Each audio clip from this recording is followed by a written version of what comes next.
Muito boa tarde a todos. Vamos fazer um pequeno compasso de espera para aguardar a entrada dos participantes antes de passar a palavra ao Sr. Bastonário da Ordem dos Engenheiros para que possa fazer a abertura da sessão e dar boas-vindas a todos os participantes. Enquanto aguardamos, aproveito para mencionar alguns pontos importantes.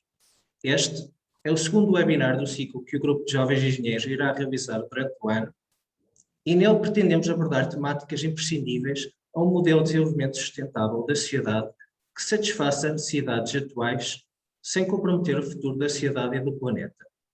Atualmente, este modelo é fundamental para enfrentar as alterações climáticas e a escassez de recursos tão essenciais como a água, devendo assentar, por exemplo, em medidas de eficiência energética e hídrica que reduzam a utilização e desperdício destes recursos, mas também na proliferação da produção de energia a partir de fontes renováveis e na implementação de mecanismos que potenciem essa produção renovável e de modo descentralizado. Para aqueles que não tiveram a oportunidade de assistir ao primeiro webinar, gostaria de referir que o Grupo de Jovens Engenheiros tem a missão de promover a ligação dos jovens e futuros engenheiros à Ordem dos Engenheiros, contribuindo com propostas de atividades dirigidas especialmente aos jovens, como por exemplo este ciclo de webinars. Deste modo, gostaria de deixar o repto de seguirem as nossas redes sociais, que vamos partilhar aqui no chat, para que possam acompanhar todas as iniciativas promovidas pelo grupo e ficar a conhecer mais sobre nós. Não poderia deixar de, em nome do Grupo de Jovens Engenheiros, fazer um agradecimento especial a todos os oradores presentes na sessão, ao Sr. Bastonário e ao nosso moderador por terem aceitado o nosso convite e pela disponibilidade demonstrada em fazerem parte desta iniciativa. A todos, o nosso muito obrigado. De lembrar ainda que podem colocar as vossas questões durante toda a sessão através do Q&A para que elas possam ser respondidas pelos nossos oradores durante a sessão de debate. Importa referir também que, à semelhança do webinar anterior, este webinar está a ser gravado e o vídeo será disponibilizado na plataforma Juntos Somos Engenharia. Aproveito agora, que já atingimos um número significativo de participantes, para passar a palavra ao Sr. Bastonário da Ordem dos Engenheiros, o Engenheiro Carlos Mineiro Aires, para que possa então abrir a sessão e dar as boas-vindas a todos os participantes. Caro Sr. Bastonário, a sessão é sua. Muito obrigado. Muito obrigado, Bruno. É um gosto estar convosco. Antes de mais, boa tarde a todos. Espero que tenham tido umas boas férias. Estamos a regressar e a voltar ao trabalho. Espero que tenhamos, sobretudo, pela frente um ano económico, não é o ano de dias mais proveitoso do que o anterior, porque efetivamente os impactos da pandemia na nossa vida e em tudo acabaram por alterar muitas coisas. Era bom que voltássemos à normalidade, porque isto não é a nossa normalidade. Mas eu queria dar efetivamente as boas-vindas, queria cumprimentar o grupo de jovens engenheiros e agradecer-lhes mais esta iniciativa, como foi dito aqui ao segundo webinar, mas queria também dar uma palavra especial e agradecer aos oradores, desde logo ao moderador, o Pedro Carreira, que é o coordenador do Conselho Nacional, do Conselho Regional do Centro do Colégio de Engenharia e Eletrotécnica. E depois temos oradores na área da eficiência hídrica, David Cabanas, que é da APDA, sobre o hidrogênio, o Paulo Martins Pensado GEC, depois sobre as comunidades de energia, um tema bastante interessante, o Gonçalo Ferreira da Silva da E-Redes, e portanto temos aqui um bom elenco. O encerramento vai ser feito pelo Ricardo Manuel, também, a quem também, portanto, agradeço a todos. E agradeço em especial porque, no fundo, estas coisas são feitas para aqueles que estão à distância, porque senão estávamos aqui entretidos a ouvir-nos uns aos outros, e, sobretudo, aqueles que se inscrevem é que são a razão destes eventos e destas iniciativas. O tema, como vocês sabem, é a racionalidade dos recursos e das energias alternativas, eficiência hídrica, energética e comunidades de energia. Nós, efetivamente, estamos numa encruzilhada em que o caminho mais fácil é o suicídio. De maneira que nós estamos num ponto de não retorno, porque tudo o que foi feito para trás está feito. Pode haver novos caminhos e novas soluções, e portanto é isso que nós estamos a falar aqui.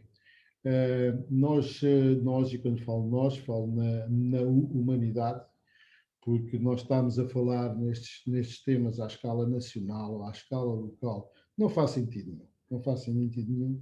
O que nós estamos a falar são de problemas e de soluções globais e que têm a ver com isto em que transformamos o mundo, porque todo o mercado e toda a forma do mundo funcionar acabou por ser aquilo que na aldeia, que no início era muito admirado, que era a aldeia global, e a globalização acabou por vitimizar e por dar origem a muito daquilo que nós, de mal, nós originamos, e, portanto, hoje temos perante nós desafios importantíssimos que nós temos que agarrar quanto antes.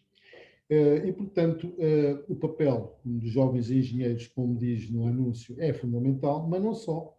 Mas não só, porque eu acho que, sobretudo, há um papel aqui muito importante, que é o papel de alertar e despertar as consciências.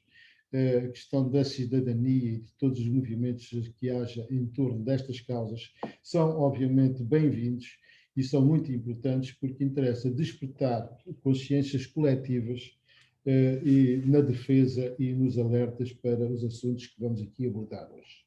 Mas temos aqui um problema muito difícil. O problema muito difícil é que nós vivemos na Europa, apesar de sermos dos países mais atrasados da Europa, não deixamos de ser um país da União Europeia, e isso faz toda a diferença entre ser um país do terceiro mundo, e, portanto, os desafios que nós temos, as condições que temos para os resolver, são completamente diferentes. Aliás, Portugal até é pioneiro em muitas dessas áreas e os desafios ambientais que tem, temos dado respostas para elas, mas nós temos todo o mundo, e falo, planeta africano, planeta asiático, a América Central e em grande parte da América do Sul, onde resolver estas questões é uma tarefa gigantesca, e daí que todos os objetivos que se têm vindo a colocar, quer em termos do Acordo de Paris, quer dos Objetivos de Desenvolvimento Sustentável, são metas que acabam por ser irrealistas, porque é impossível conjugar e coordenar a comunidade das nações para atuarmos em conjunto. E essa atuação em conjunto, efetivamente, é fundamental porque se não houver uma concertação, nós não chegamos lá. E como alguém dizia ontem, e eu gosto muito de ouvir estas coisas, nós não estamos a falar aqui de salvar o planeta. O planeta vai continuar a existir. Quer dizer, a Terra não vai implodir e não vai transformar-se numa miríade de asteroides. Agora, os que cá vivem, começando pela raça humana e pela biodiversidade, esses estão profundamente em risco. E é disso que nós temos que ter consciência. Porque se no passado já houve ciclos com temperaturas muito mais elevadas e com situações, sobretudo quando o mundo parecia que estava todo em erupção, que era furuncos por todo o lado, em atividade. A verdade é que as situações aí eram causadas por causas meramente incontroláveis e naturais. E hoje nós temos à nossa frente são evidências de que uma parte substancial do que está a acontecer, ou a parte mais importante, tem origem humana e tem as causas humanas por detrás de tudo isto. E daí que este esforço é um esforço muito importante e é um esforço a que nós temos que nos agarrar, porque a questão da eficiência hídrica, eu começava pela eficiência material. A eficiência material, os recursos da terra são finitos, todos.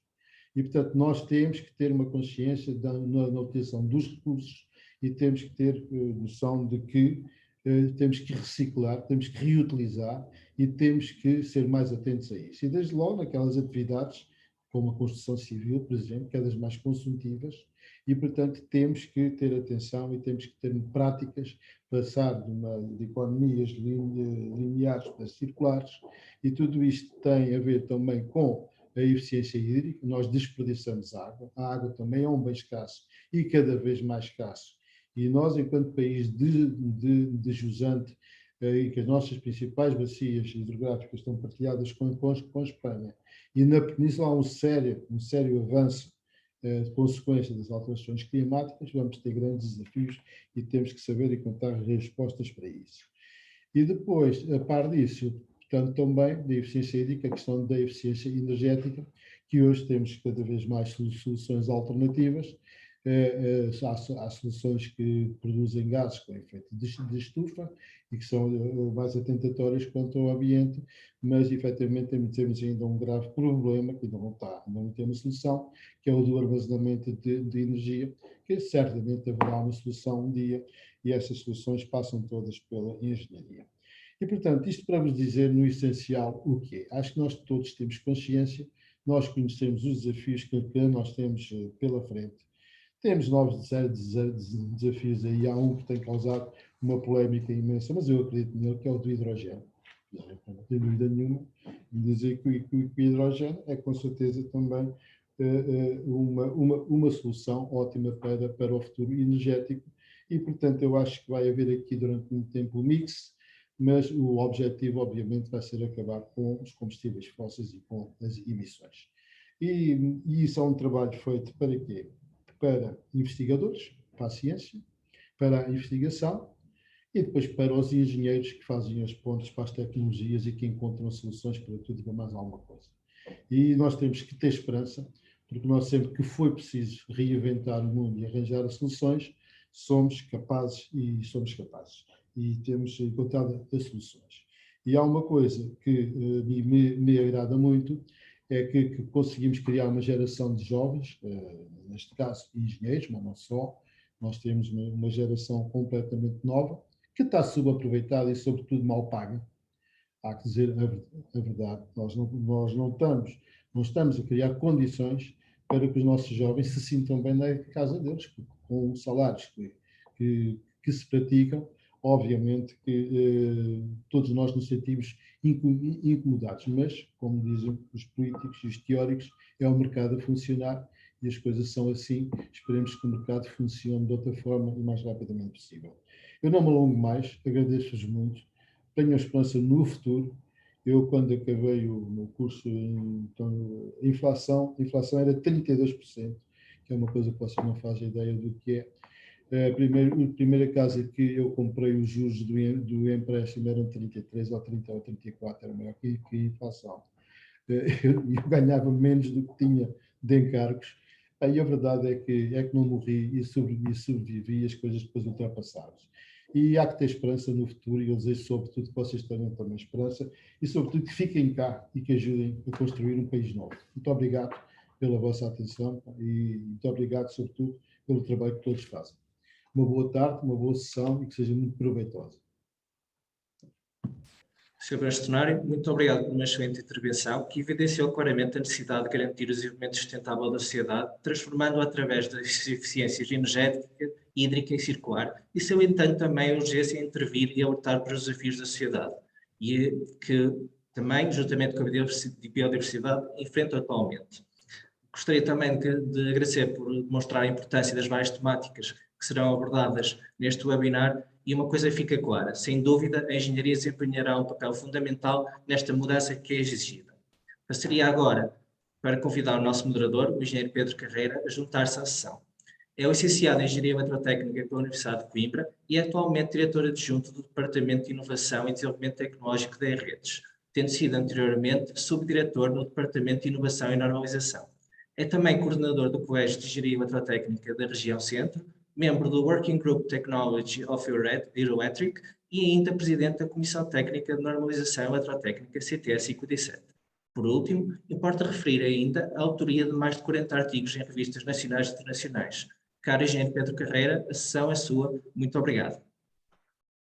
Muito obrigado, Bruno. Boa tarde a todos. Primeiro, não posso deixar de retribuir as palavras de amizade do Sr. Bastonário, engenheiro Carlos Mineiro Jaires. Muito obrigado pelas palavras que me dirigiu e que retribuo. E desse lado, para quem está connosco, espero que estejam todos bem. Efetivamente, foram tempos muito difíceis e, portanto, espero que todos tenham conseguido passar por esses tempos e que esperemos que também estejamos na reta final desta turbulência e que todos tenham passado esta turbulência, estes momentos menos bons, da melhor maneira.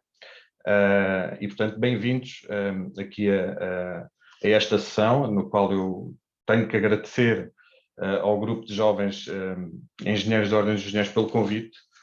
Costuma-se dizer na gíria portuguesa, junta-te aos bons e serás um deles. Eu diria, eu fazia aqui uma pequena adaptação, que é junta-te aos jovens e pelo menos sentirás-te como um deles. Portanto, o que é bom, agradeço o convite do grupo de jovens engenheiros para estar aqui convosco e dinamizar aqui este pequeno momento que me dá a oportunidade.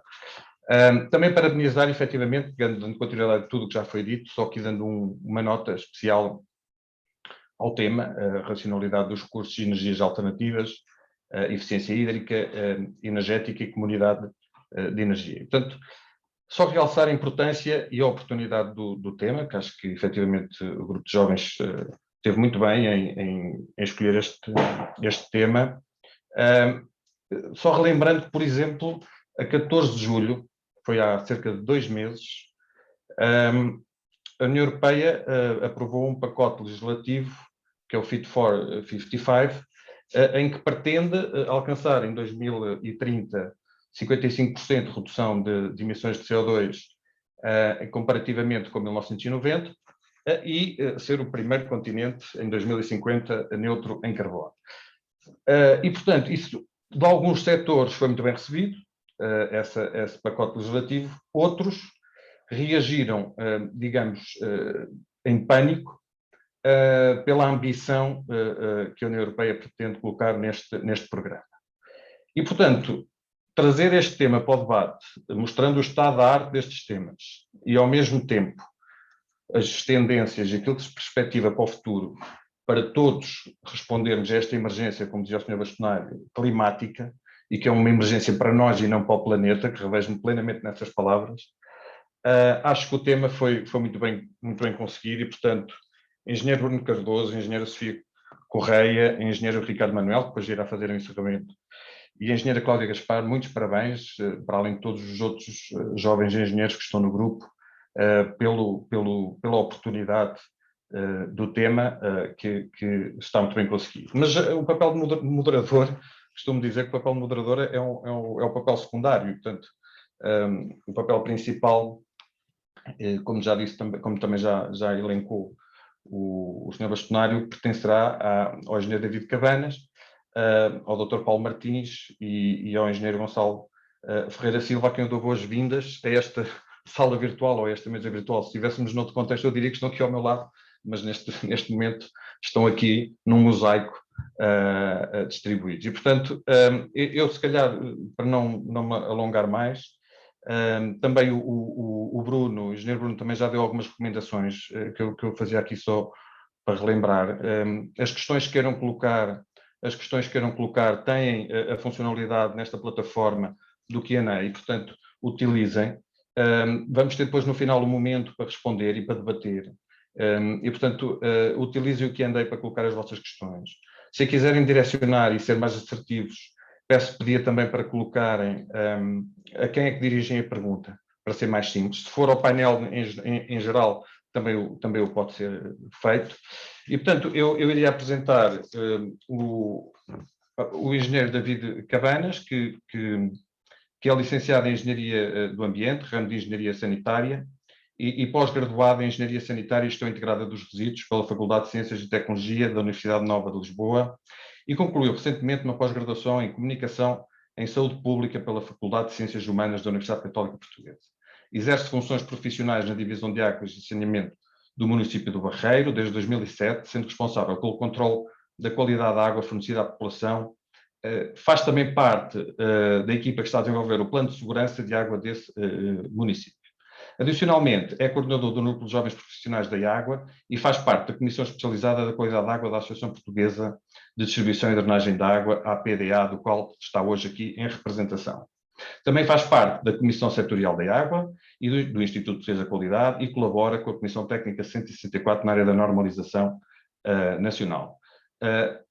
E, portanto, engenheiro David Cabanas dava-lhe o palco, um entusiasta de tudo o que está relacionado pelo currículo que tem com os recursos hídricos e com a água para o consumo humano. E, portanto, estamos expectantes em ver a sua apresentação e para aprofundar um pouco mais deste conhecimento nestes domínios. Muito obrigado, David Cabanas.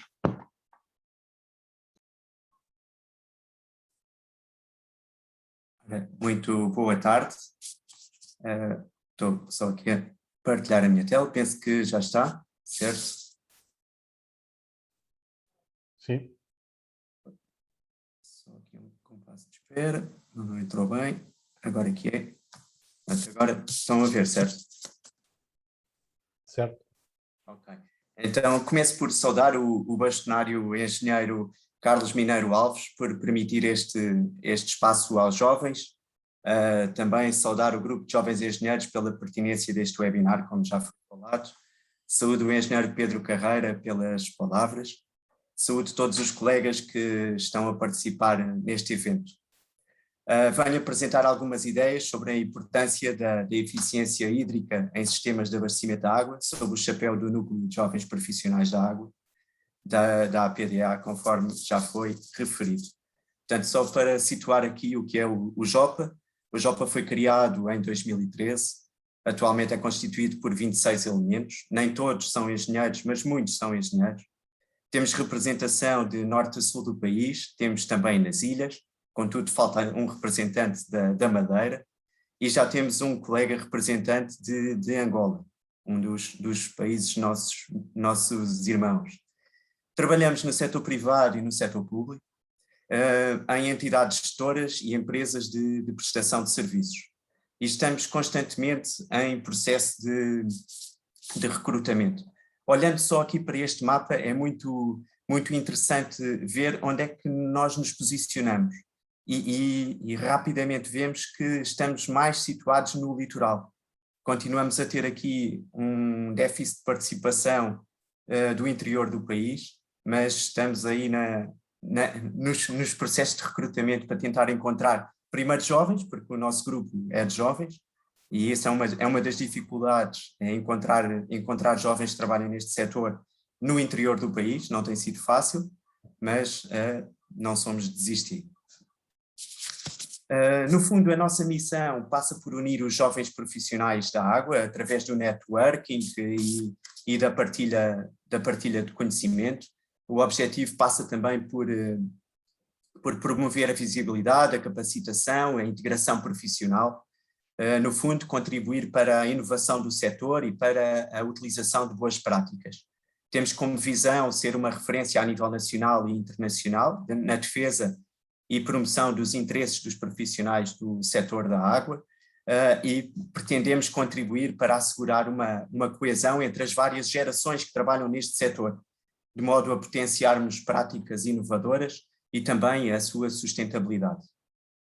Temos como objetivos principais, são 3, mas temos outros, mas os 3 que interessam agora aqui é partilhar conhecimentos, experiências e boas práticas, promover relações com outros núcleos, com outras associações, com outros parceiros, contribuir para a integração de jovens profissionais no mercado de trabalho. Falando daquilo que efetivamente me traz cá, a água que existe no planeta Terra, é importante focar aqui estes 3 números, que saímos daqui com estes 3 números bem presentes na nossa memória. Portanto, o 70, o 3 e o 1. 3 números que definem a água na Terra. 70% do planeta é água. Dessa imensidão, apenas 3% é água doce. Sendo que apenas 1/3 está no estado líquido, nos rios, nos lagos e naquilo que é considerada água subterrânea. Portanto, basicamente, 1% comanda a vida da humanidade no planeta. Um número tão pequeno, mas que vemos isso, por exemplo, na pandemia. O vírus, uma partícula tão pequena, consegue ter um impacto enorme naquilo que é a sociedade. O mesmo se passa com a água. Portanto, 1% comanda a nossa vida. O uso da água em Portugal, portanto, acho que ninguém tem dúvidas que o grande utilizador da água em Portugal é a agricultura, 77%. 17% é o abastecimento público, portanto o abastecimento às populações, e 6% a utilização industrial. Estes são os utilizadores consumptivos. A produção hidroelétrica aparece aqui como um quarto utilizador, mas não tem uma utilização consumptiva. Portanto, o que nos diz o World Resources Institute, que Portugal vive uma situação de risco elevado de stress hídrico. Portanto, o que é que isto quer dizer? Olhando assim, parece que não é muito relevante ou tem uma relevância relativa, mas significa que entre 40% a 80% daquilo que consumimos vai estar disponível em 2040. Portanto, vai haver um stress hídrico para o qual é preciso olhar, para o qual é preciso pensar e, portanto, cada gota de água que está disponível temos que pensar o que é que fazemos com ela. Olhando a dados do IPMA, conseguimos ver também que a temperatura média está a subir. Nos últimos 30 anos, registaram-se 24 anomalias positivas. O que é que isto significa? É que, tendo como padrão uma temperatura média, vemos que existem desvios, estas consideradas anomalias, e que todas elas nos últimos 30 anos se verificaram, coisa que para trás não existia. Os anos mais quentes verificaram-se nas últimas décadas. Em sentido também, ou melhor, neste sentido, encontra-se também a precipitação. Apesar de ser mais irregular, não é tão evidente como a temperatura, a média de anomalias nos últimos 30 anos também é negativa. O que é que isto origina? Secas mais frequentes, mais prolongadas e mais abrangentes. Portanto, a eficiência hídrica é uma inevitabilidade. E se por um lado vivemos ou estamos localizados no Mediterrâneo com as consequências climáticas que daí advêm, o registro dos últimos períodos secos que o IPMA nos relata e as projeções internacionais de stress hídrico têm que nos convocar para uma reflexão. E não é só esta ou aquela entidade, enquanto sociedade todos temos que caminhar neste sentido. Todos temos que olhar para a gestão da água, como a gerimos enquanto recurso, seja na nossa casa, na nossa torneira com um simples pingo, seja na rua quando vemos uma ruptura, seja numa barragem quando há descargas, em qualquer das fases temos que olhar para o recurso e pensar como é que o utilizamos. Portanto, agora fazendo aqui um breve resumo daquilo que é o setor dos serviços de água, aquele onde me enquadro. Portanto, é um setor com várias particularidades, entre elas o facto de existir um conjunto diverso de entidades gestoras, vários modelos de gestão, várias escalas, diferentes estádios de desenvolvimento e com níveis de serviço muito diferenciados. É fácil olharmos para o país e se calhar neste período de férias em que nos deslocamos mais, pensarmos como é o serviço de abastecimento de água em Lisboa e como é o serviço de abastecimento de água a algures numa aldeia no interior do nosso país. 96% dos alojamentos com cobertura de serviço de abastecimento de água, 85% com o serviço de drenagem de águas residuais e destes 85%, 84% têm o tratamento adequado dessas águas residuais. Vivemos num país com uma acessibilidade económica muito positiva, pelo menos por enquanto. O encargo médio é de 135 euros por ano, considerando um consumo de 120 metros cúbicos por ano. Se juntarmos aqui a esta equação o saneamento, temos temos 1 metro cúbico de água a rondar os 2 euros. Portanto, é um valor muito acessível. Se pensarmos naquilo que custa uma garrafa de água, algures aí num simples café, podemos ver esta proporção. É gritante a diferença. E depois também temos um indicador de água segura quase nos 99%, que é um indicador excelente. Portanto, quando olhamos para aquilo que é a nossa capacidade de reserva, trago aqui 2 esquemas, um que é relativo ao abastecimento em alta, outro que é relativo ao abastecimento em baixa, que é aquele que é diretamente ao utilizador. Fazendo aqui estas contas, temos uma capacidade de reserva de 5,2 milhões de metros cúbicos. Na eventualidade de haver um problema no abastecimento de água, a jusante de um reservatório, é possível manter o abastecimento de água às populações em 1,4 dias. Portanto, tem aumentado a capacidade de reserva de água tratada no país, estes gráficos indicam isso, e em cenários de alterações climáticas não deixa de ser um dado muito interessante. Pelo lado negativo dos setores da água, encontra-se estes mapas que vou passar a seguir, nomeadamente a adesão ao serviço, é insatisfatória. Temos um país aqui com muitas cores a vermelho.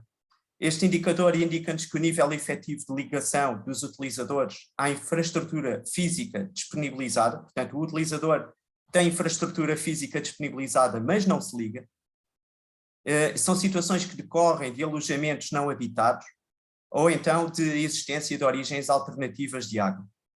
Portanto, são problemas que nos fazem pensar em riscos na saúde pública, em riscos ambientais e inclusivamente sustentabilidade nas entidades gestoras, porque disponibilizam o serviço, mas depois não há um contrato efetivo. Por outro lado, e na minha opinião muito relevante e para o qual devíamos olhar também todos enquanto sociedade, temos uma reabilitação de condutas insatisfatória. Um país então quase todo a vermelho. No fundo, este indicador o que é que revela? Revela que a existência ou não, neste caso é não, de uma prática continuada de reabilitação de condutas, de forma a assegurar a sua gradual renovação e uma idade média aceitável. Portanto, estamos neste momento nos sistemas em baixa, portanto, aqueles que interagem diretamente com o utilizador, a renovar uma taxa de 0,5% ao ano. Portanto, estamos a renovar 2.163 km de conduta por ano, num universo de quase 85.000 km de condutas. Portanto, é um indicador muito relevante e sendo eu ainda um jovem profissional, acho que os jovens vão ter aqui um desafio enorme pela frente, que vai ser, se as gerações que estão atrás de nós tiveram um papel fundamental de construção de infraestruturas, disponibilização de infraestruturas, a reabilitação vai chegar agora ao momento. E depois temos um problema que aparece muitas vezes, que é a questão da água não faturada. Este é um indicador que está classificado pela ERSAR como mediano, portanto temos um nível de perdas económicas na ordem dos 28,8%, quase 30% de água que é captada, tratada, transportada e armazenada e distribuída, depois não é faturada. Portanto, há aqui um potencial de melhoria, desde logo com a alteração de procedimentos de faturação e a redução de perdas de água. Este é um indicador, vale o que vale, porque a água não é faturada, mas isso por si não indica que está a ser desperdiçada ou mal utilizada. Contudo, 70% tem origem em perdas reais. Estes 30% que restam estão repartidos de forma idêntica entre perdas aparentes e consumos autorizados, mas que não são faturados. E depois, um problema que aparece muito na comunicação social e que são as perdas reais de água. Este sim é um problema que importa olhar, importa pensar, importa fazer diferente e mais uma vez os jovens são aqui convocados para ajudar a pensar como é que se pode resolver esta situação. Portanto, este indicador avalia as perdas reais de água, fugas e extravasamentos, e convocam-nos para uma gestão racional. Portanto, o indicador é definido como o volume de perdas reais por ramal, e estamos situados nos 125 litros por ramal e por dia, ou então por unidade de comprimento de conduta, em que estamos nos 3 metros cúbicos por quilómetros por dia. Portanto, há aqui conselhos ou entidades gestoras com indicador a vermelho. Muito se tem feito neste domínio, mas ainda não é suficiente.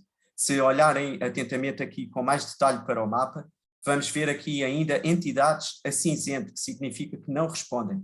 Há entidades no nosso país que não conseguem responder aos indicadores, a este indicador da ERSAR, porque não conseguem sequer medir a quantidade de perdas reais de água. Portanto, existe aqui um potencial de melhoria para implementar metodologias de redução de perdas de água. Para terem uma noção da grandeza, as perdas reais em 2019, são os últimos dados da ERSAR, que já estão publicados, perdeu-se em fugas e extravasamentos no nosso país aproximadamente 160 milhões de metros cúbicos de água por ano. Isto equivalia a abastecer a cidade ou a entidade gestora onde trabalho durante 26 anos. Portanto, durante 26 anos, podia utilizar esta água que se perdeu em fugas e extravasamentos para abastecer a população do Barreiro. Portanto, olhando aqui para estes mapas que revelam a evolução média do indicador, portanto, estamos aqui no nível amarelo, ainda com uma grande margem de progressão. Devíamos estar no verde e bem situados no verde. Portanto, aqui também dá para ver que 15 entidades não responderam às perdas de reais de água por litro, por ramal e por dia, e 6 não responderam aos metros cúbicos por quilómetro por dia. Portanto, as reduções das perdas de água nos sistemas de abastecimento é um assunto que terá que continuar, não pode parar, e para isso é preciso tecnologia, que já existe, os engenheiros são aqui convocados, é um grande papel neste domínio. Tem que se aumentar o conhecimento, temos que, por exemplo, aumentar o conhecimento de muitos presidentes de câmaras municipais que não têm o foco nestas matérias. Temos que sensibilizar a população e os utilizadores em geral. Equipamento, é fundamental dotar os sistemas de equipamentos de medição, telegestão, fazer todas essas ligações, reduzir consumos é absolutamente fundamental. Não podemos deixar manter consumos como os que temos atualmente. No início o Sr. Bastonário falava nisso e é uma visão com a qual eu me revejo completamente. É preciso aumentar os níveis de eficiência, é preciso olhar para os usos alternativos, a utilização de água residual tratada ou então de água pluvial. É preciso pensar em prémios de desempenho, em divulgar, em premiar aqueles que fazem bem. É preciso e fundamental reabilitar e também criar um sistema, sei que já está a ser trabalhado, equipamentos normalizados e certificados para a utilização de água. E também os jovens. São aqui, há entidades, nós no JOPA fizemos um inquérito para tentarmos perceber onde é que estavam os jovens no nosso setor da água. Havia muitas entidades em que a pessoa mais nova que trabalhava na entidade tinha 45 anos. Portanto, é preciso apostar nos jovens, enquadrar os jovens. Há muito conhecimento que se pode perder, que está na cabeça de encarregados operacionais, de pessoas mais velhas que se vão reformar e não vão ter tempo de passar esse conhecimento a funcionários mais novos. Chama a atenção para, por exemplo, canalizadores. Perdeu-se essa profissão. Hoje em dia qualquer pessoa pode ser canalizador, já não é preciso carta profissional, mas a experiência mostra-nos que ter uma carta profissional de canalizador é muito importante para trabalhar nestes sistemas. No fundo, vêm aí vários desafios. O futuro é o 5G, é a inteligência artificial, é a internet das coisas, é a reabilitação de ativos, é a economia circular. O desenvolvimento sustentável terá que se impor aos modelos economicistas. É preciso um modelo diferente. É preciso aumentar a resiliência dos sistemas de abastecimento público de água, saneamento de águas residuais e drenagem de águas pluviais. Este setor nunca parou na pandemia. Acho que não faltou água nunca em Portugal para a higiene das mãos, para combater esta pandemia. Sem este setor teria sido bem mais difícil e basta olhar para o nosso globo e ver que as grandes dificuldades que tiveram países que não têm estes sistemas tão robustos. É preciso uma melhor relação entre a administração central, entre o regulador, a ERSAR, e as várias entidades gestoras, mas também a sociedade civil, e aqui incluo a Ordem dos Engenheiros, e o utilizador de água em geral, que no fundo somos todos nós. É preciso mais parcerias com as partes interessadas e no fundo, descarbonizar o setor da água. Já aqui se falou na descarbonização da sociedade, o setor da água está perfeitamente alinhado com esses objetivos. E para terminar, deixo aqui uma citação da doutora Catarina Albuquerque, que é jurista e é presidente executiva da Water and Sanitation for All, que junta organismos da ONU, países e organizações da sociedade civil, e que diz uma frase que acho muito interessante. As alterações climáticas exercem uma pressão adicional sobre os recursos hídricos e reforçam a competição por recursos limitados, mas não tornam impossível a realização dos direitos humanos à água e ao saneamento. Pelo contrário, é fundamental estabelecer prioridades para que as necessidades básicas sejam priorizadas e satisfeitas. É uma frase que me revejo muito e que acho que é fundamental todos levarmos para a nossa vida, porque sem água, no fundo, não conseguimos fazer mais nada. Portanto, obrigado e estou disponível para qualquer questão que queiram colocar. Obrigado, engenheiro David Cabanas, pelo panorama que nos trouxe a nível nacional do ambiente hídrico que estamos a viver e alguns dados muito importantes que nos fazem refletir e também por ter colocado efetivamente o dedo em algumas feridas, mas que eu deixaria essas questões para depois para o debate, para o momento de debate e também dar aqui a oportunidade depois ao público para falar sobre elas. E portanto passaríamos agora para a segunda apresentação com o Dr. Paulo Martins, da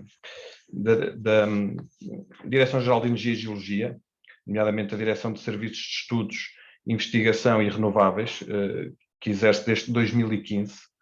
Anteriormente esteve no Laboratório Nacional de Energia e Geologia.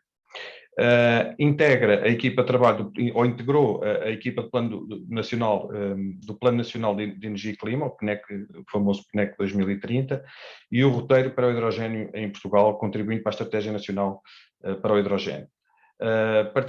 Participou também na concepção, lançamento e avaliação das propostas do primeiro programa de financiamento do POSEUR para a produção de hidrogênio em Portugal. Portanto, estamos ansiosos e expectantes por conhecer melhor esta iniciativa do hidrogênio em Portugal e não só. Dr. Paulo Martins. Muito obrigado pela introdução. Obrigado à Ordem dos Engenheiros pelo convite e ao grupo de jovens engenheiros pela organização do evento. Partilhar a minha apresentação. Penso que já está.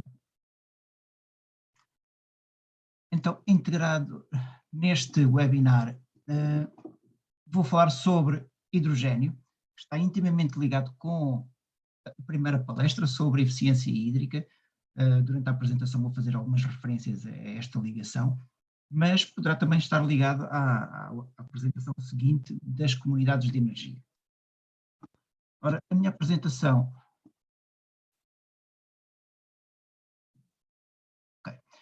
vai estar dividida em 4 partes.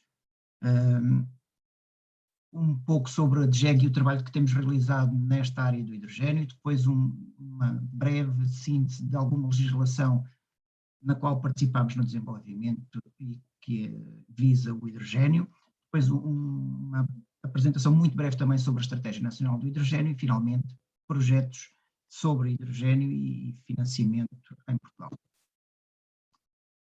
Ora, a DGEG está a trabalhar nesta área do hidrogênio pelo menos desde 2016. A nossa equipa entrou para a DGEG em 2015, trouxemos este projeto que foi iniciado, a candidatura ainda no Laboratório Nacional de Energia e Geologia, e o projeto decorreu entre 2016 e 2020. Deste projeto resultaram 3 publicações, estão aqui as capas, o link está em baixo nos slides, a apresentação deverá ser depois disponibilizada aos participantes e podem descarregar do site da DGEG estas 3 publicações. Esta equipa na qual eu estou integrado realizou também modelação do Sistema Energético Nacional, que foi utilizado no Plano Nacional de Energia e Clima 2030, que já foi referido. Esta modelação foi posteriormente utilizada também para o desenvolvimento da Estratégia Nacional do Hidrogênio.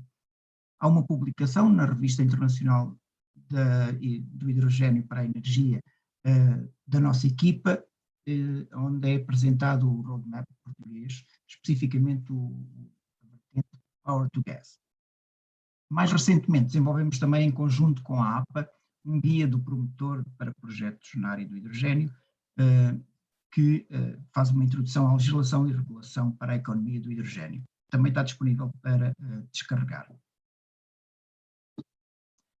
Destas publicações que eu referi, vou agora apresentar alguns dos resultados e algumas das conclusões que estão incluídas nessas publicações, podem vê-las depois com mais detalhe. Esta é apenas uma apresentação dos custos de produção do hidrogênio. É um fator que muda a nossa visão sobre a integração do hidrogênio no sistema energético. É dito muitas vezes que o hidrogênio não é economicamente viável, que não é uma tecnologia madura, mas isto evoluiu muito recentemente, também resultado da evolução dos preços da energia renovável. O preço da energia renovável teve reduções drásticas e, considerando a redução desse custo da energia, é possível ter custos de produção do hidrogênio já muito competitivos. Claro que o custo da produção do hidrogênio depende de outros fatores, não apenas o custo da energia, mas, por exemplo, o custo de investimento nos eletrolisadores ou a eficiência do próprio processo. Neste trabalho foram feitos vários cenários. Um deles foi utilizado depois para o estabelecimento da Estratégia Nacional para o Hidrogênio. O mais próximo é este cenário do hidrogênio base, onde se prevê uma produção de cerca de 300 mil toneladas de hidrogênio, sendo que há um equilíbrio entre o hidrogênio que seria para exportação e o que é para consumo interno, dividido por vários setores, e depois temos outros cenários mais focados na exportação, outros com muito pouca exportação, e um cenário com o dobro da instalação da capacidade de produção de hidrogênio. A estes cenários são depois associados cálculos também para a redução das emissões dos gases com efeito de estufa. No cenário base, em 2030, consegue-se atingir uma redução dos gases com efeito de estufa próximos de 1 milhão de toneladas de CO2 equivalente. Claro que o cenário onde se consegue mais redução de CO2, de gases de efeito de estufa, é o cenário onde há menos exportação, porque todos estes efeitos são benefício de Portugal e não benefício de quem vai importar esse hidrogênio posteriormente. Outro dos aspectos que estudámos foi, por exemplo, a comparação da utilização do hidrogênio no setor da mobilidade. Comparámos diferentes fontes energéticas, diferentes meios de transporte, e esses impactos foram avaliados numa perspectiva de ciclo de vida.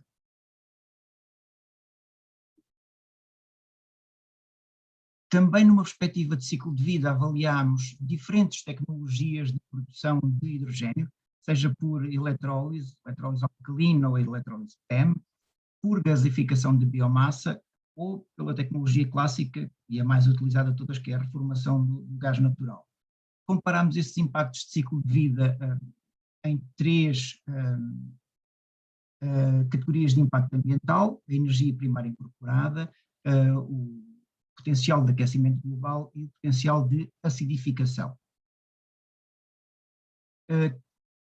Se utilizarmos, aqui destaca-se, por exemplo, que se utilizarmos a energia elétrica da rede, o nosso mix energético atual, estes impactos de produção do hidrogênio são bastante elevados. Esses impactos são completamente diferentes se utilizar energia eólica ou energia solar, ou mix dessas fontes renováveis para a produção de energia. Portanto, o hidrogênio poderá fazer parte da solução futura do nosso mix energético, mas não a qualquer custo, não em qualquer situação. O ideal será utilizar energia renovável e não energia elétrica da rede, que acarreta também depois a utilização de mais fontes fósseis. No que diz respeito à legislação nacional sobre o hidrogênio, está aqui uma listagem, depois podem analisar com mais detalhe. Vou apresentar de seguida um slide sobre cada um deles, portanto vou abster de estar aqui a ler esta listagem. Relativamente a este decreto-lei de esta resolução do Conselho de Ministros de 2017 sobre a infraestrutura para combustíveis alternativos, já existe um capítulo relativo ao hidrogênio nesta resolução do Conselho de Ministros de 2017, integrado no mix de combustíveis alternativos para o setor da mobilidade. No entanto, a principal conclusão que se destaca aqui, nesta altura, ainda em em 2017, é que considerava-se que havia uma falta de maturidade no estudo e na aplicação da tecnologia de produção de hidrogênio e de utilização no território nacional e, portanto, não foram definidos objetivos e metas para a criação desta infraestrutura de abastecimento de hidrogênio. Isto estava também ligado ao facto de ainda não estar concluído o nosso trabalho de desenvolvimento do roteiro e o conhecimento que se foi desenvolvendo ao longo de todo esse processo. Outro trabalho que decorreu também em paralelo, o Plano Nacional de Energia e Clima, que saiu em 2020, mas começou a ser desenvolvido alguns anos antes. Em 2017, 2018, começámos a trabalhar no Plano Nacional de Energia e Clima. E já nessa altura começou a haver alguma integração de hidrogênio, mas muito pouco. Este Plano Nacional de Energia e Clima operacionaliza, nesta década 2030, o objetivo global do roteiro de neutralidade carbónica para 2050. Portanto, este plano tem como visão contribuir e iniciar o percurso para chegarmos a 2050 como um país neutro em emissões de gases com efeito de estufa. Não quer dizer que emitimos zero, mas quer dizer é que o balanço entre emissões e captura de carbono é nulo, ou próximo de zero. Depois, já em 2020, então, é publicado, através da resolução do Conselho de Ministros 63, em agosto, o Plano Nacional do Hidrogênio. Este é um plano faseado, tem 3 grandes fases. A primeira fase já estamos quase a meio dela, depois temos uma segunda fase em 2024 a 2030, em que há uma consolidação dos projetos, e depois uma fase mais avançada depois de 2030. Já estão em curso uma série de ações, algumas delas já concluídas e outras ainda não, que põem em prática esta primeira fase. O Plano Nacional, a Estratégia Nacional para o Hidrogênio, inclui toda a visão da cadeia de valor, desde a produção, distribuição e utilização, visando unicamente a produção de hidrogênio a partir de fontes renováveis, que inclui a eletrólise, utilizando energias renováveis, energia elétrica renovável, mas também, por exemplo, a produção de hidrogênio por gasificação de biomassa ou gasificação de gases renováveis. Esta produção pode ser centralizada em grandes instalações industriais e que depois é distribuída para as utilizações finais, mas também pode ser produzida de forma descentralizada. É possível, por exemplo, produzir hidrogênio junto de um posto de abastecimento de combustível que o fornece diretamente aos utilizadores finais sem qualquer tipo de transporte. A estratégia prevê estas grandes utilizações, a utilização do hidrogênio na descarbonização do setor dos transportes, na descarbonização da indústria, na descarbonização da produção de eletricidade e de calor e na produção de combustíveis sintéticos renováveis. Os grandes objetivos desta estratégia passam por chegar a 2030 com entre 1,5% a 2% de hidrogênio no consumo final de energia, dos quais 5% do consumo de energia no setor dos transportes, 5% do consumo no setor da indústria e um valor de cerca de 15% de hidrogênio injetado nas redes de gás natural. Para a utilização no setor da mobilidade, está previsto também a instalação entre 50 a 100 postos de abastecimento de hidrogênio. Como eu disse, a estratégia nacional fala apenas da utilização de hidrogênio verde ou hidrogênio renovável. Mais à frente fala um pouco também sobre o que qual é a definição deste hidrogênio renovável, sendo que aqui está já referido que é hidrogênio produzido a partir da eletrólise da água, utilizando eletricidade renovável ou a partir da biomassa. Estes objetivos da Estratégia Nacional estão desagregados por mais categorias e incluem algumas informações sobre estimativas de veículos necessários, por exemplo, para assegurar este consumo de hidrogênio, e há uma trajetória indicativa para 2040 e 2050.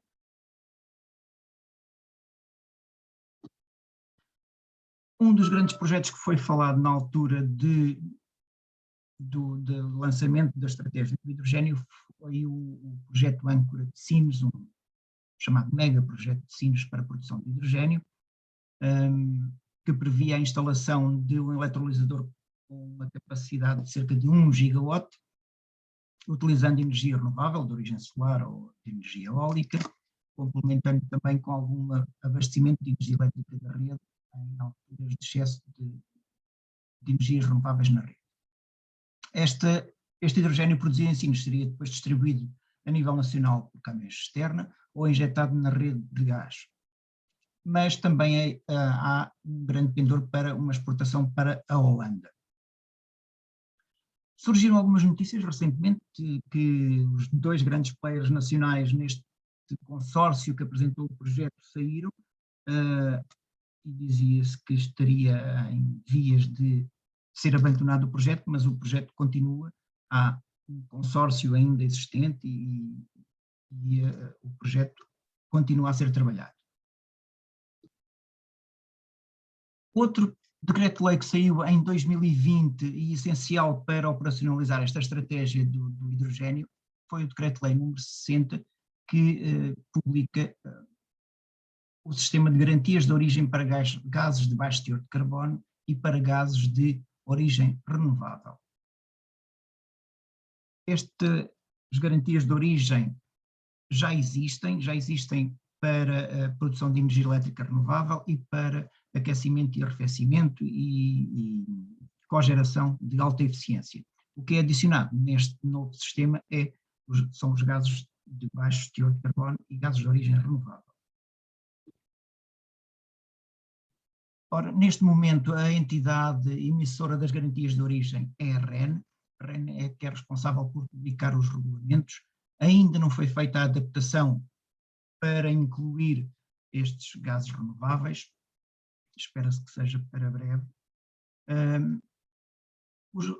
Há uma definição no decreto-lei sobre o que são os gases de baixo teor de carbono, que são gases produzidos com origem em energia não renovável, mas cujas emissões de carbono são inferiores a um determinado limiar. Neste caso foi escolhido um limiar que provém de um projeto europeu que estudou esta temática, que é o Certified, e que são 36,4 gramas de CO2 equivalente por megajoule. E define-se também o que são os gases de origem renovável. Apenas por curiosidade, apresento aqui um slide sobre uma temática que por vezes aparece quando se fala do hidrogênio, que são as cores do hidrogênio. O hidrogênio é um átomo que formam moléculas com 2 átomos, H2, e depois dele estar produzido é sempre igual, mas é batizado com diferentes nomes dependendo da forma de produção. E há tantas alternativas para a produção do hidrogênio e sendo atribuída uma cor a cada um deles fala-se no arco-íris do hidrogênio. O verde, o hidrogênio verde, ou hidrogênio renovável, como nós gostamos mais de o chamar, é aquele que é produzido a partir de fontes renováveis, seja por eletrólise, seja por gasificação de biomassa, como já referi. Depois Doutor Paulo Martins, só como combinámos, só para avisar que estamos a 5 minutos. 5 minutos, ok, obrigado. Pronto, fica aqui a referência. Há um site da União Europeia muito interessante que é o IAT, que eu descobri também há pouco tempo, iat.europa.eu, onde estão cerca de 1 milhão de definições sobre os mais variados temas e as de hidrogênio também estão lá. Depois, em 2020, houve também a publicação do Decreto-Lei 62, que regulamenta o Sistema Nacional de Gás, que era antigamente o Sistema Nacional de Gás Natural. Passou a ser o Sistema Nacional de Gás, em que gás é uma mistura homogénea de gás natural e de outros gases, sendo estes gases, outros gases, os gases de origem renovável e os gases de baixo teor de carbono. Este Sistema Nacional de Gás tem determinadas obrigações de serviço público, entre elas incorporar gases de origem renovável e gases de baixo teor de carbono, contribuindo para a descarbonização do Sistema Nacional de Gás. Este decreto-lei refere apenas 3 vezes o hidrogênio, apenas na introdução, depois no corpo, no articulado, não há nenhuma referência ao hidrogênio, mas diz-se inicialmente que o hidrogênio está incluído naquela categoria que são os outros gases. Passando para alguns exemplos de projetos na área do hidrogênio já existentes, que já estão em funcionamento em Portugal. A Caetano Bus produz autocarros movidos a hidrogênio, já o está a exportar.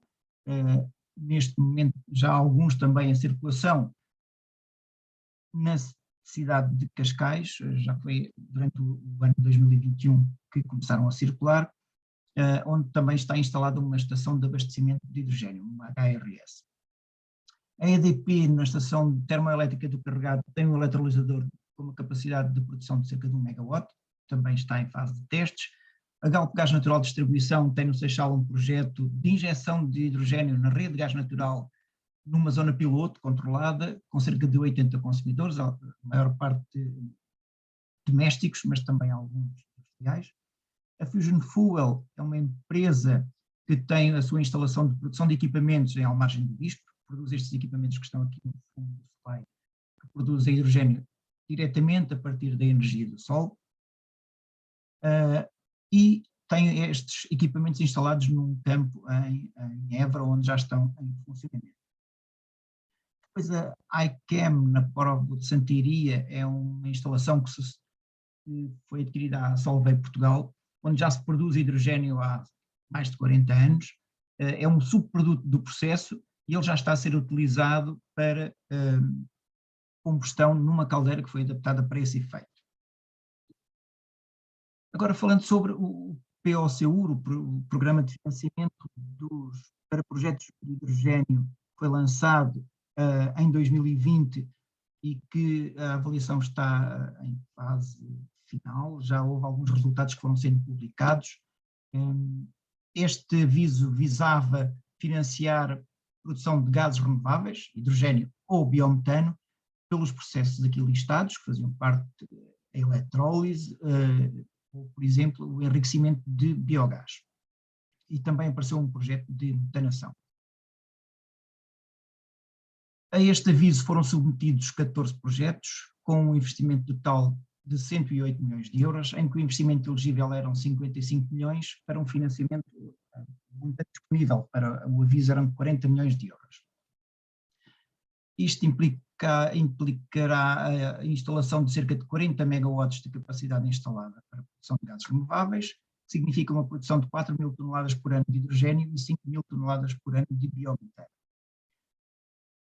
sendo capaz de reduzir as emissões nacionais em 50 mil toneladas de CO2 equivalente por ano. Outra área, outro projeto de interesse que foi surgindo também nos últimos tempos e que foi objeto de um despacho ministerial para a apresentação de intenções de participação num futuro projeto importante de interesse comum europeu, os IPCEI, na área do hidrogênio, foram apresentadas 74 manifestações de interesse, 37 tiveram parecer favorável do Comitê de Admissão e estas 37 que foram aprovadas significavam não 9 milhões, mas 9 mil milhões de euros de investimento proposto. Este processo também ainda está a decorrer, ainda não há uma decisão final sobre o projeto do IPCEI e há empresas nacionais também envolvidas neste projeto. E para terminar, o próximo passo é o lançamento de um novo programa de financiamento para projetos sobre o hidrogênio, agora já ao abrigo do Plano de Recuperação e Resiliência, o PRR, que tem uma área, uma componente 14 especificamente dedicada ao hidrogênio e às renováveis, e é nesta componente 14 que deverá ser lançado um concurso, um aviso para financiamento de projetos ainda antes do final deste ano, e cujo montante global de financiamento será de 62 milhões de euros. E terminava então a minha apresentação. Obrigado pelo convite mais uma vez e estou disponível depois para esclarecimento das respostas às questões colocadas. Obrigado. Muito obrigado, Dr. Paulo Martins, por esta viagem que nos fez sobre o tema do hidrogénio, muito focada não só nos seus benefícios e nas suas oportunidades, mas também depois este enquadramento regulatório que às vezes é tão importante dar a conhecer e legislativo para o melhor enquadramento das iniciativas. Portanto, muito obrigado. E passaríamos agora para a última apresentação.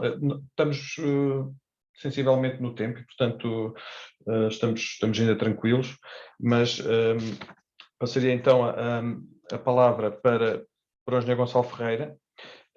Tem 30 anos, é formado em Engenharia Eletrotécnica e de Computadores pela Faculdade de Engenharia da Universidade do Porto. Iniciou a sua carreira profissional na UEC, onde teve a oportunidade de passar uma temporada no Brasil. Em 2014 ingressou na EDP Distribuição, atual em Redes, sendo hoje responsável pela área de validação, certificação e disponibilização de dados de energia da direção plataforma de mercado. Engenheiro Gonçalo Ferreira, o palco é seu. Partilhar só a apresentação. Penso que já estejam a ver. Correto? Sim, confirmo. Boa tarde então a todos. Antes de mais, queria aproveitar para dar os parabéns à Ordem de Engenheiros e ao Grupo de Jovens Engenheiros pela organização de uma conferência sobre um tema tão importante e tão relevante na atualidade, como é a racionalidade dos recursos e energias alternativas. Quero também agradecer o convite para participar neste webinar e dizer que é uma honra falar de um tema tão importante na transição energética como são as comunidades de energia renovável. Então, o que é uma comunidade de energia renovável? Uma comunidade de energia renovável, ou uma CER, é uma entidade própria, constituída por um conjunto de consumidores que, através de uma ou mais unidades produtoras de energia de fonte renovável, pode ser solar, será principalmente solar, mas também poderá ser eólica, outras fontes, que através destas fontes, destas unidades de produção, produzem parte ou totalidade da sua energia consumida. As comunidades assumem um papel muito importante no sistema elétrico, sendo uma aposta na eletrificação e para a transição energética. E a transição energética pressupõe três grandes fatores muito importantes.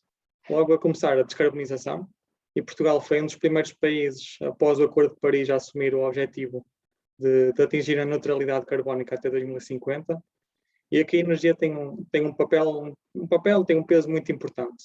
Atualmente a produção de energia é um dos maiores contribuintes para a emissão de gases de efeito de estufa e por isso é totalmente necessária a transição de combustíveis fósseis, que atualmente é a principal fonte de produção de energia. É totalmente necessária então a transição de combustíveis fósseis para energias renováveis. No fundo, as comunidades de energia renovável são mais uma solução para introduzir as energias renováveis no nosso setor, para aumentar a produção a partir de fontes de energia renovável, com o objetivo de se atingir os 80% de penetração até 2030. Outro ponto também bastante importante é a descentralização, e aqui a descentralização será obtida através da produção de energia renovável, através da produção de energia mais localmente, não tanto de forma centralizada como acontece hoje em dia, e será também obtida através da evolução dos consumidores, que até agora são bastante passivos, para um papel mais ativo e mais atentos com a capacidade para adaptar o seu consumo. Por último, o terceiro vetor seria a digitalização, que será obtida através da aposta em novos sistemas de informação, capazes de receber e tratar uma elevada quantidade de dados num curto espaço de tempo, permitindo às comunidades de energia renovável uma gestão dinâmica dos seus ativos e dos seus recursos. Para além disso, as comunidades de energia renovável vão também contribuir para a independência energética através da poupança direta na fatura de eletricidade para os participantes da comunidade.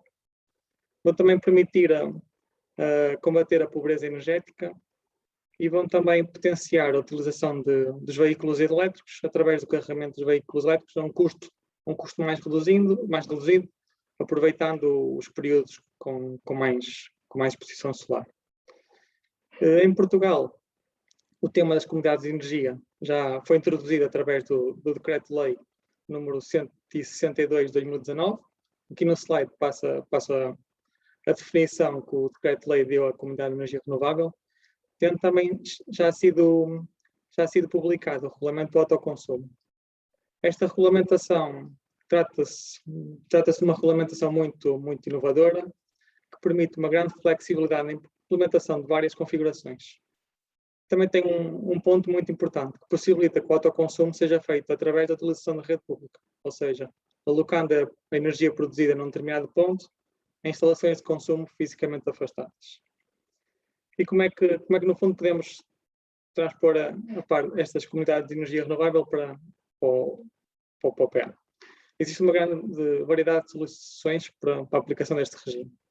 Logo a começar, se calhar o exemplo que vem logo à cabeça são os edifícios de habitação e os edifícios unifamiliares. Os edifícios de habitação podem ser novos ou já existentes, através da adaptação dos edifícios já existentes, que tenham espaço na cobertura para a instalação de painéis ou até mesmo grandes condomínios. Aqui no início acredito que possa existir alguma dificuldade de implementação, porque sabemos como é que são geridos os condomínios, tem muita burocracia associada, poderá haver aqui alguma dificuldade no início, mas de certeza que aqui é uma grande oportunidade, de certeza que irão surgir empresas para agilizar esta criação e para simplificar todo o processo. Também podem ser em bairros de habitação social, onde atualmente existe uma grande pobreza energética e que as comunidades permitirão a redução dos custos de aquisição de energia. Claro que nestes casos a entidade gestora tenderá a ser a autarquia ou mesmo entidades municipais e não tanto os habitantes das habitações. Depois temos também parques industriais, empresariais, centros tecnológicos, comunidades agrícolas. Aqui nas comunidades agrícolas poderemos ter, por exemplo, empresas de exploração agroflorestal, viveiros, agropecuário. Um ponto também importante é a ligação, ou seja, temos aqui as comunidades agrícolas, que algumas são bastante sazonais, que têm maior consumo nos meses de verão. Será um ponto muito a favor para a implementação das comunidades neste setor, para aproveitar o sol quando mais consumo se gasta. E por último, aqui na minha apresentação também coloquei os clientes eletrointensivos, e aqui há um conceito que eu queria trazer, que é o conceito de proximidade, que assume uma especial relevância, sendo que para o caso destes clientes, o governo português já referiu que poderá existir uma discriminação, neste caso uma discriminação positiva, de forma a garantir que a competitividade da indústria e a descarbonização da mesma, e uma vez que para determinados tipos de indústria os telhados, ou mesmo os terrenos circundantes, não serão suficientes, estamos aqui a falar de clientes com grande consumo de energia, entra assim a figura do autoconsumo à distância. Ou seja, podemos ter instalações de consumo num ponto e as instalações de produção em zonas mais vantajosas em termos de exposição solar, sendo que ambas as instalações poderão mesmo estar situadas a vários quilómetros de distância.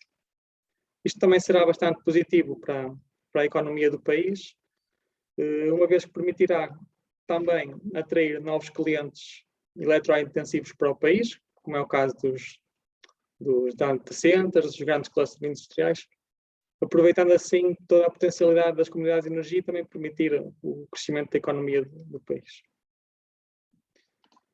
E aqui, falando do papel do operador da redistribuição, aqui no caso da E-Redes, sem dúvida que o operador da rede assume um papel muito relevante nas comunidades de energia renovável. Em primeiro lugar, as redes inteligentes. Para a implementação das comunidades de energia, as redes inteligentes serão importantíssimas, uma vez que para realizar todos os cálculos, toda a associação de energia, todas as transações de energia entre as unidades de consumo e produção, existe a necessidade de recolha dos consumos quarto-horários dos vários participantes das comunidades. E os consumos de cada instalação impactarão da forma como serão distribuídos os consumos. Ou seja, esta informação tem um grande valor e precisamos ter a informação o mais rápido possível. Encontra-se atualmente, por parte da E-Redes, em curso o rollout dos equipamentos de medição inteligente, sendo que até o momento já temos instalados cerca de 3.500.000 equipamentos, sendo a previsão para a conclusão da instalação até ao final de 2024, esperamos que até ao final de 2025 estejam todos os equipamentos a comunicar. Assim, sem dúvida que as redes inteligentes são a resposta aos desafios da transição energética que temos pela frente, e como já referi, as comunidades são mais um dos desafios da transição energética. Relativamente à gestão e dispensação de dados de energia, e mais sobre a área em que eu trabalho atualmente, outro dos grandes desafios para o operador da redistribuição, uma vez que terá que realizar todos os cálculos associados ao processo, nomeadamente a atribuição a cada participante, ou seja, a cada consumidor da comunidade, da respectiva parcela de produção de forma eficaz e otimizada e muito importante em tempo útil. Todos estes cálculos também serão realizados de acordo com os coeficientes de repartição previamente definidos. Ou seja, a rede, enquanto operador da redistribuição, tem acesso aos dados de todos os equipamentos de medição, tanto de consumo como de produção, e após validação dos mesmos, realiza todos os cálculos associados à distribuição de consumos. Após o processo de validação e cálculo, todos os dados são disponibilizados aos vários intervenientes, e aqui nas comunidades prevemos que existam vários intervenientes, nomeadamente os clientes finais. Temos as EGAC, que são as entidades gestoras de autoconsumo, que são, no fundo, serão as entidades que irão gerir as comunidades de energia. Aos comercializadores, que será quem irá faturar o cliente final. Também eventuais entidades terceiras que são ter autorização para receber os dados, entre outras entidades que possam estar envolvidas, de forma a que, no fundo, todas as entidades possam desenvolver as suas atividades e tirar valor dos dados medidos e dos dados recebidos.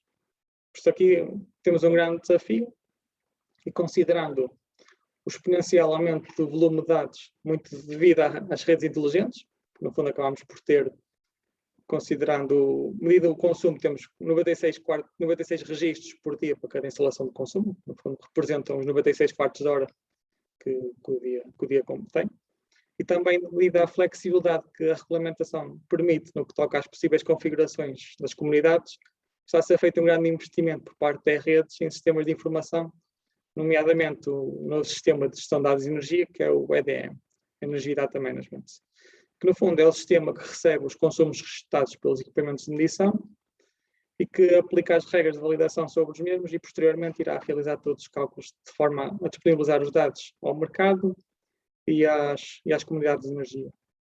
Ou seja, no que toca aqui aos sistemas de informação, as soluções tecnológicas existem, estamos a trabalhar no tratamento e otimização de toda a informação de forma a garantir que todos os fluxos de informação necessários para que os vários intervenientes possam desempenhar a sua atividade da melhor forma.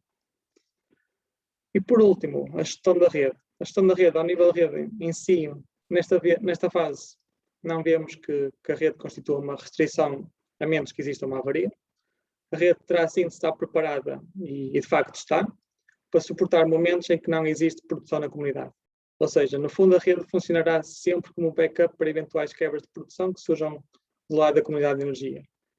Existirá assim mais complexidade quando as comunidades evoluírem para situações em que existe armazenamento de energia, que certamente será uma realidade num futuro próximo. No entanto, será um grande erro pensarmos em ter as redes cada vez mais isoladas.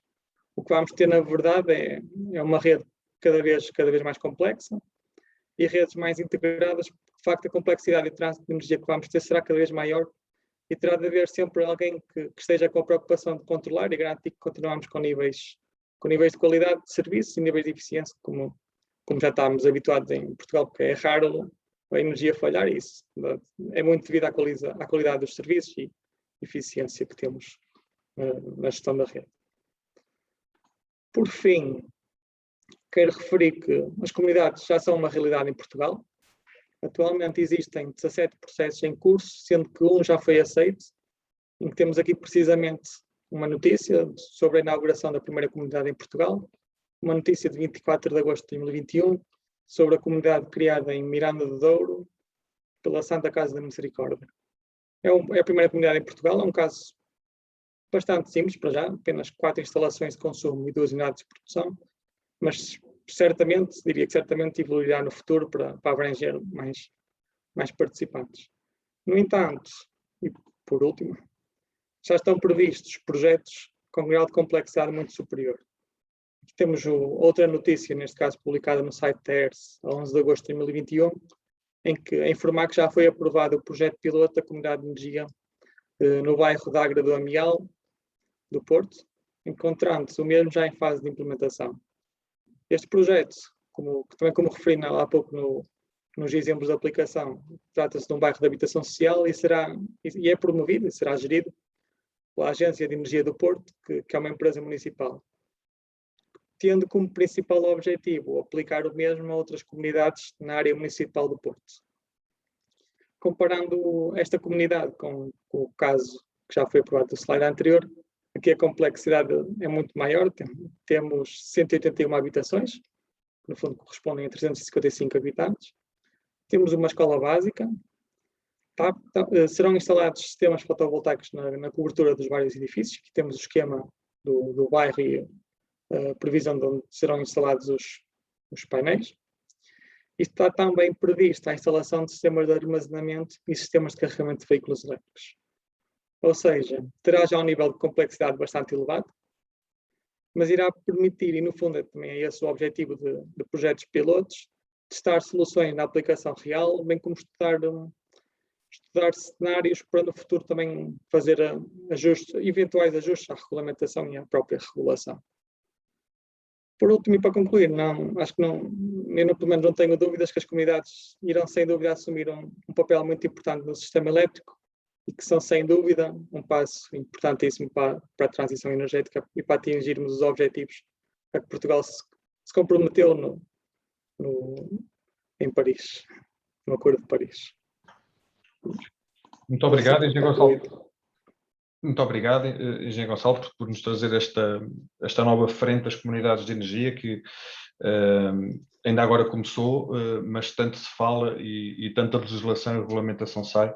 Eu lembro da última da ERSIM que promove pilotos, efetivamente como estes, para desenvolver e avaliar algoritmos que permitam fazer tudo o que transmitiu na sua apresentação relativamente a este balanço energético das comunidades e um equipamento que é o equipamento de medição inteligente, que tão perto do cliente, mas muitas vezes tão pouco valorizado e com tanta importância para alavancar aqui as redes inteligentes, onde as comunidades de energia fazem parte. Portanto, muito obrigado. Entramos agora aqui no espaço de perguntas e respostas. Eu tenho aqui algumas notas que fui apontando. Entretanto, também já deixaram aqui algumas perguntas na secção de Q&A da plataforma, e eu iria começar por essas, sendo que não sei se o Sr. Bastonário, engenheiro Mineiro Ares, ainda está connosco, para eventualmente nos ajudar aqui a responder a duas questões, que acaba por ser só uma, do engenheiro Mário Ferreira, senão eu também pediria o apoio do engenheiro David Cabanas para falarmos um pouco, não sei se tem a oportunidade, engenheiro David Cabanas, de ver a secção do Q&A. Sim. E, portanto, aqui o engenheiro Mário Ferreira questiona, com alguma dificuldade por estar no telemóvel, mas questiona a questão pegando aqui, tentando resumir, neste momento há várias interdições à prática de banhos em águas balneares classificadas por o Decreto-Lei 135/2009, interdição pela presença de micro-organismos patogénicos acima dos valores de referência, e, portanto, coloca a questão relativamente aos sistemas de tratamento de água, se não terão que ser revistos, se não terão que ser dimensionados ou redimensionados e atualizados para as necessidades atuais relativamente à resposta desta necessidade cada vez maior de água potável. Bem, não sendo propriamente a minha especialidade, se eu for aqui consultar o relatório de estado do ambiente, por acaso abri aqui o site da APA para poder verificar, está no relatório que das 562 praias classificadas no ano 2020, ou melhor, das 620 praias classificadas em 2020, 562, correspondendo a 90,6%, apresentaram qualidade excelente, colocam Portugal numa situação de destaque ao nível da União Europeia relativamente à água balnear. Mas, contudo, todos sabemos que os problemas existem e não podemos esquecer aqui, além da questão que foi colocada e do problema que foi colocado, que de facto é relevante, é importante, o dimensionamento mas também temos que pensar nas afluências indevidas, situações em que há descargas nos coletores que não são autorizados, mas que se verificam, e também a questão da alarmística.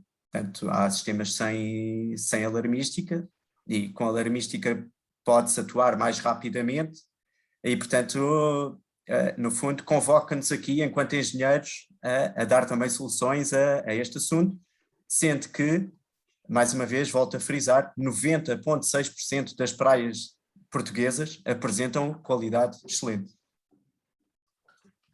Muito bem, muito obrigado. Espero que tenha respondido, que é a questão do engenheiro Mário Ferreira. Depois, continuando então também aqui com o engenheiro David, já agora temos aqui o engenheiro Afonso Barbosa, a colocar a questão se, não havendo falta de disponibilidade hídrica ou de fornecimento de água em alta, pese embora a decadência visível dos recursos hídricos adequados aos fins das populações, questiona-se se o problema não estará na fraca eficiência hídrica operante em muitos municípios.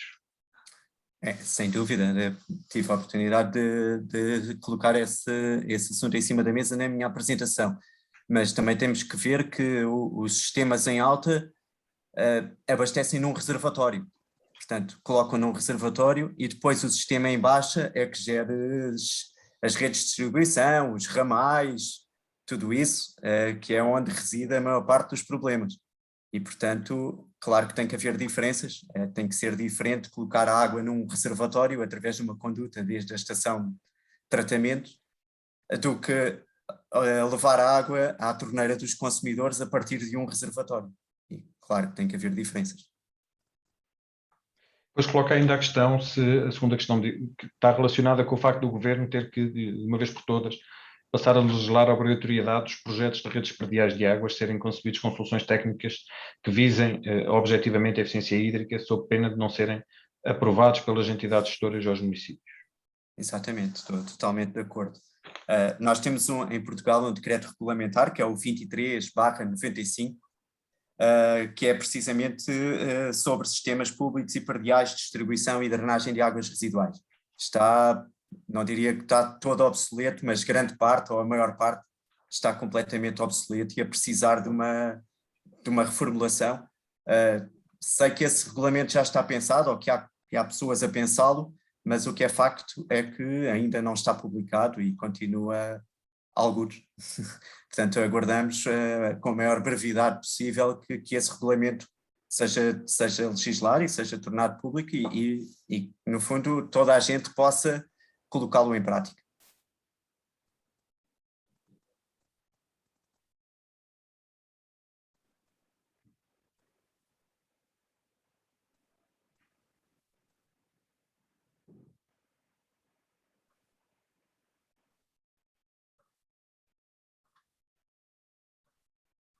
Penso que o nosso moderador ficou congelado. Mas Acho que perdemos o Pedro Carreiro. Porque eu estava aqui hesitante se poderia ser eu, mas pois, eu acho que é o moderador congelado. Se calhar eu posso aproveitar, eu vi que havia uma questão Era que eu andei exatamente. dirigida à área do hidrogênio com ligação às comunidades de energia, se existe projetos de hidrogênio ligados às comunidades de energia ou não.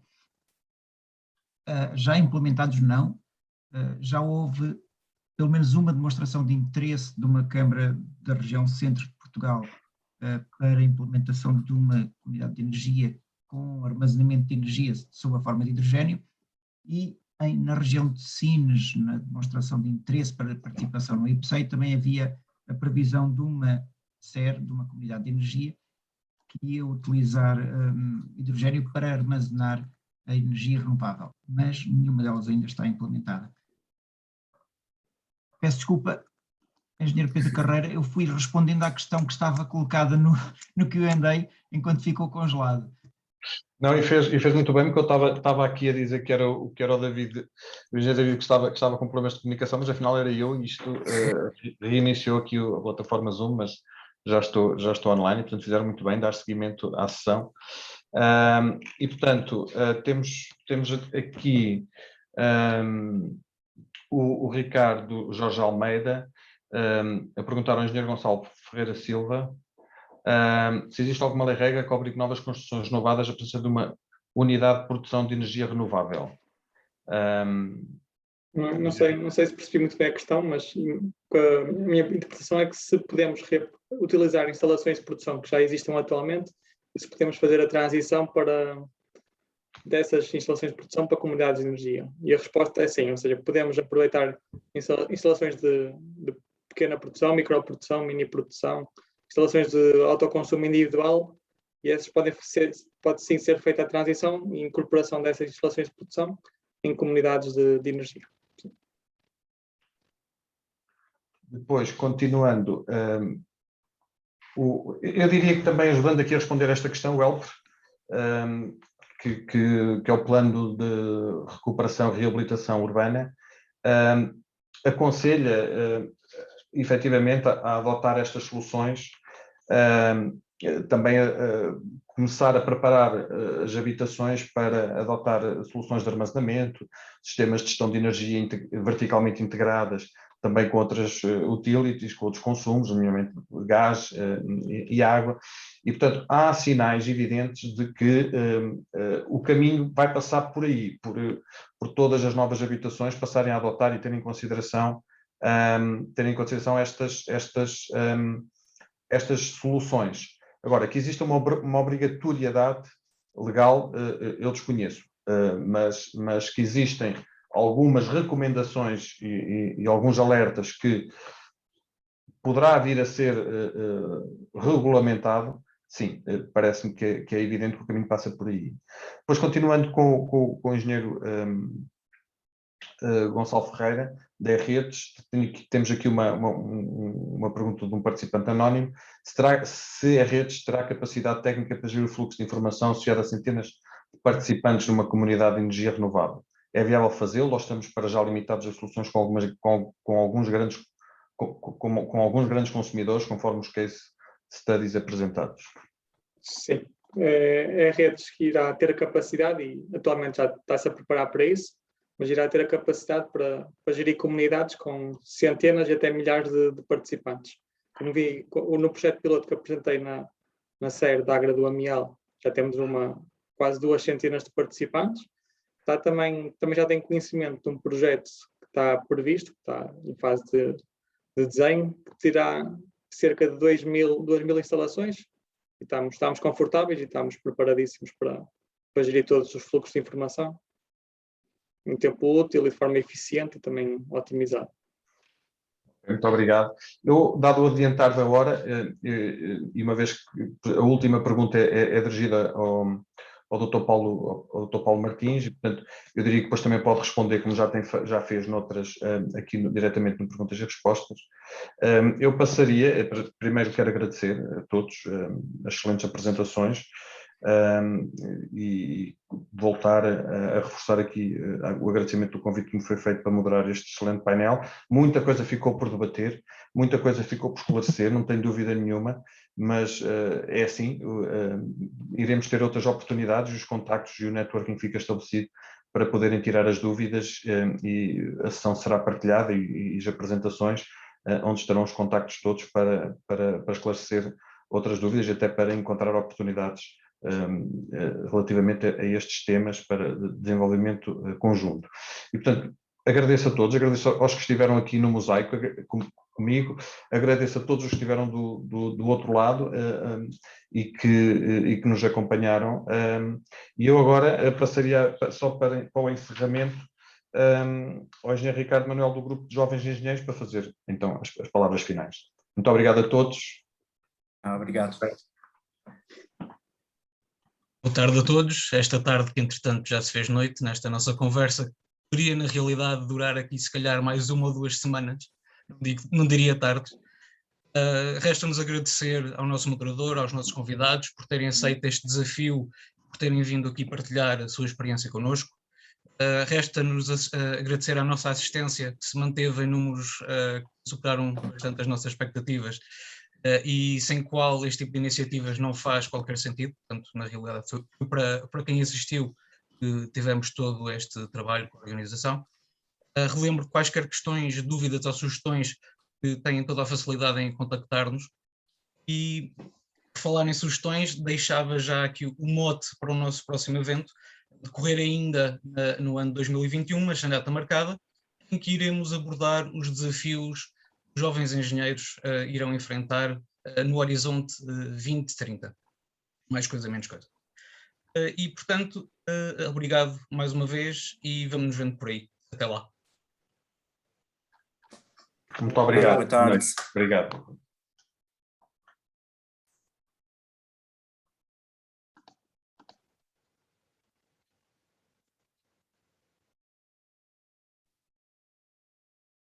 Obrigado, boa tarde. Boa tarde.